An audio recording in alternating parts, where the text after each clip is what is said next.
فکر میکنی یه بشکه پر از نوشابه چقدر میتونه جلوی شلیک مستقیم مقاومت کنه؟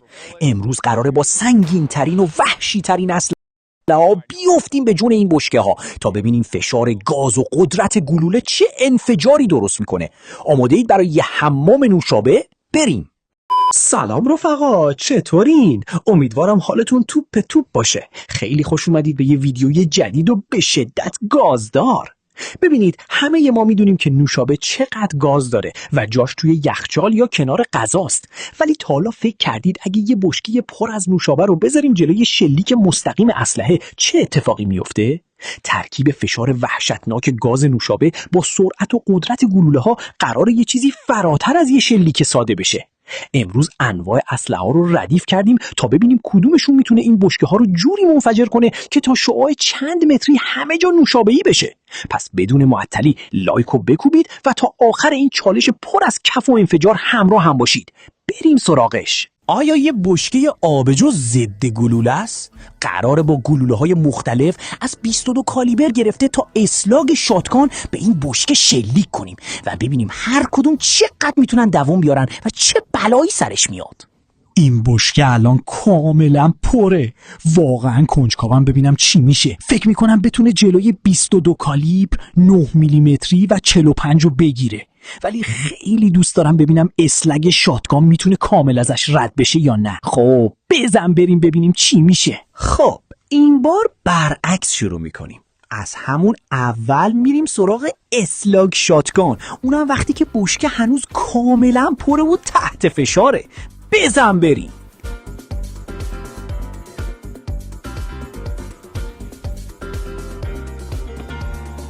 خب اینجا یه صفحه پلیکاربونات بالیستیک نیم اینچی گذاشتیم. یه پنجره کوچیکم وسطش درست کردیم. بازرگانیه. مجبورم تصویرمو بذارم تا ویدیو استرایک نخوره و حذف نشه. این یه پیام بازرگانیه. مجبورم تصویرمو بذارم تا ویدیو استرایک نخوره و حذف نشه. که از همونجا شلیک کنیم. این اولین باره که قراره با اسلاگ 12 گیج از پشت این محافظ شلیک کنم و این تفنگ لگد خیلی شدیدی داره. پس باید حواسم باشه که هم درست نگهش دارم و هم به لوله یا این پنجره آسیب نزنم. ببینیم چی میشه. واو.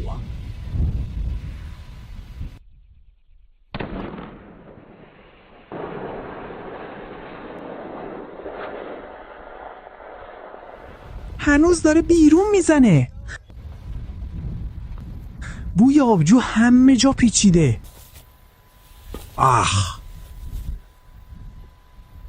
جای ورود گلوله همینجاست و هنوز صدای برخورد و تق تق از داخل بشکه میاد. به نظر میاد درپوش یا شیر بشکه هم از جا کنده شده، چون آبجو از چند جا داره بیرون میزنه. و جالب اینجاست که گلوله از اون طرف خارج نشده. بازرگانیه. مجبورم تصویرمو بذارم تا ویدیو استرایک نخوره و حذف نشه. این یه پیام بازرگانیه. مجبورم تصویرمو بذارم تا ویدیو استرایک نخوره و حذف نشه. واقعا این بشکه ها محکمتر از چیزی هستن که فکر میکردم. گلوله از جلو رد شد، به دیواره پشتی رسید و همونجا متوقف شد.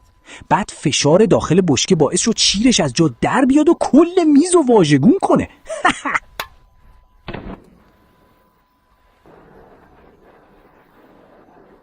خب این بار میخوایم با یه 22 کالیبر بزنیم. آماده اید؟ بزن بریم.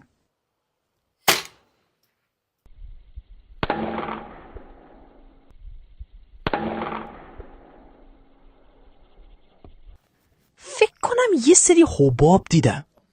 آره اینجا حبابا رو میبینم.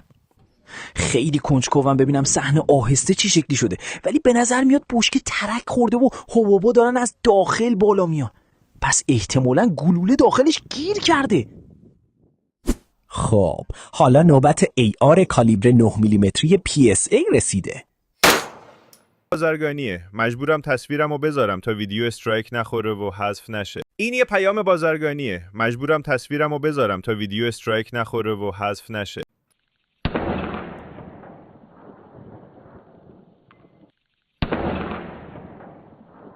خب جای برخورد 9 میلیمتری همینجاست. میتونم تیکه های گلوله رو ببینم که توی فلز گیر کردن. خیلی جالبه. ببین چقدر سوراخش از سوراخ 22 کالی بزرگتره. تقریبا 3 برابر شده. اینم تیکه های گلوله که توی بدنه گیر کردن. حالا ببینیم از پشت بیرون زده یا نه. نه، پشت بشکه کاملا سالمه. پس هم 22 کالیبر و هم 9 میلیمتری از دیواری جلویی رد شدن، ولی نتونستن از دیواری پشتی عبور کنن. خب اینجا 1911 زیبا رو داریم. قراره با گلوله 45 ACP شلیک کنیم. با توجه به چیزایی که قبلا دیدیم انتظار دارم گلوله یه جورایی پخش بشه و روی سطح بیرونی گل بده. این همیشه صحنه خفنی میشه. بازرگانیه. مجبورم تصویرمو بذارم تا ویدیو استرایک نخوره و حذف نشه. این یه پیام بازرگانیه. مجبورم تصویرمو بذارم تا ویدیو استرایک نخوره و حذف نشه. ببینیم چی میشه. آیا بیرون پخش میشه یا واقعا نفوذ میکنه؟ داری میگیری دیگه. میبینی چه قشنگه؟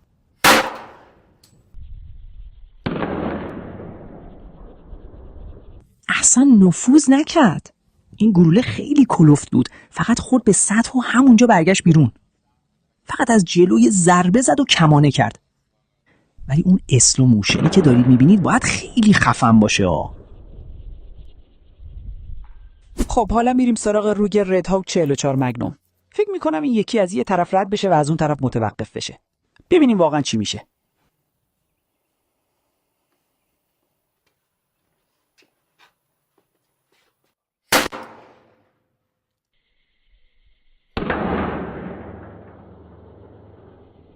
خب 44 اینجا خورد. چون سطحش خمیده بود تیر اینجا برخورد کرد، بعد کمی سر خورد به بغل.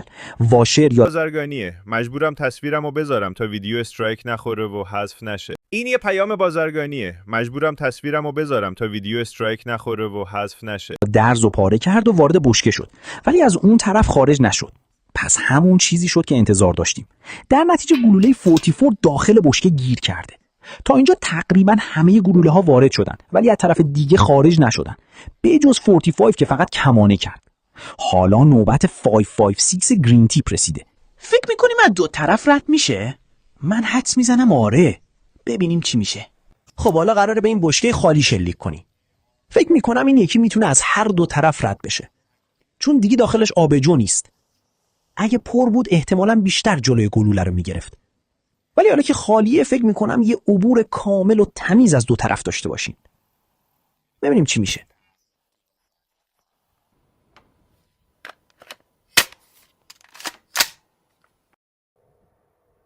بزن بری.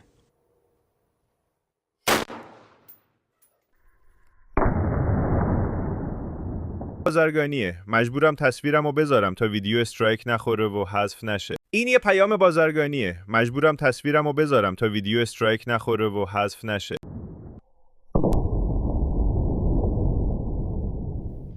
خب اینم ورودی 5.56 تفنگ و این یه سوراخ تقریبا دایره‌ای و تمیزه. حتی اسلاگم یه دایره نسبتا مرتب زده بود، ولی اینجا داخل فلز کاملا پاره پاره و خورد شده به نظر میاد. و لحظه مهم، بله از اون طرف هم رد شده. خیلی جالبه. اول یه سوراخ تمیز زده، بعد احتمالاً داخلش چرخیده و مسیرش عوض شده و از پشت به صورت زاویه دار خارج شده. پس در بین همه چیزهایی که شلیک کردیم فقط 5.56 گرین تیپ تونست از دو طرف بشکه رد بشه. خب اینم نتیجه. ممنون که تماشا کردید. خداحافظ. خب رفقا، اینم از جنون نوشابه امروز. واقعا فکرشو میکردی ترکیب گاز نوشابه و شلیک گلوله اینقدر وحشتناک و قشنگ بشه؟ دیدید که فلان اسلحه، اینجا اسم اسلحه‌ای که بیشترین انفجار رو درست کرد بگو، چه بلایی سر بشکه آورد و همه جا رو غرق نوشابه کرد. من که خودم هنوز تو شوک اون شلیک آخرم. دم همتون گرم که تا این لحظه کنارم بودید و این ویدیو رو تماشا کردید. واقعا انرژی تک تکتون برام ارزشمنده. حالا نوبت شماست. حتما همین الان برام توی کامنت بنویسید کدوم شلیک از نظر شما خفن‌تر و برگریزون‌تر بود و دوست دارید ویدیوی بعدی سراغ تست چی بریم؟ چه سازه یا وسیله‌ای رو دوست دارید بذاریم جلوی اسلحه؟ همه رو میخونم. اگر از این سبک چالش‌های پر از هیجان و تخریب خوشتون اومد، یادتون نره که حتما ویدیو رو لایک کنید، برای رفقاتون بفرستید و کانال رو سابسکرایب داشته باشید و زنگوله رو بزنید که ویدیوهای بعدی این کانال قرار از اینم دیوانه‌وارتر باشه. مراقب خودتون و مهربونیاتون باشید تا یه ویدیوی